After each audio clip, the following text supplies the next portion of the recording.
Ayan, ito na po mga kaalunan yung ginagamit po ni nanay. Turog na. Oh, ayan po siya. Oh. Ayan, para siyang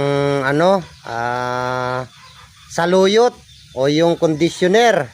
Madulas-dulas. Yun. Ayan po siya. Oh. Ayan po yung magpapaganda sa buhok. Ito po, yung katas nito, sasalain po sa malinis na sa damit na kahit anong damit, klaseng damit. Basta Salain nyo malinis. po, o basta damit po. Salain nyo po para hindi po sasama yung ahon niya. At ayan na po ang kanyang katas. Ayan po siya, oh. Ayun ang kulay ng katas niya. Ito po ang kulay niya, oh. Yun. Hmm. Ayan Yun, po, oh. oh. Maganda pala. Maraming salamat sa inyo. Opo, ito po. Yung pagligo nyo po, pagkatapos nyo po naligo, na-shampoo nyo po ng shampoo yung buhok nyo, tapos banlawan nyo. Ito po ang pinakahuli. Huwag nyo na pong babanlawan. Dahil madulas po ito, didikdikin po.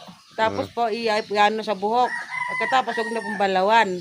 Dahil hindi naman po nakakasira ng buhok ito, nakakalago po ng buhok. Anong pangalan pong kahoy yan? Puso-puso. Ewan ko po sa inyo kung ano po tawag niyo dito po sa dahon na ito. Ayan, kilalanin nyo po mga kaalunan. Para po siyang dahon ng abukado. Yan Yun. po, maraming salamat po. Sana po lagi niyo pong antabayanan ang Bundok Alunan.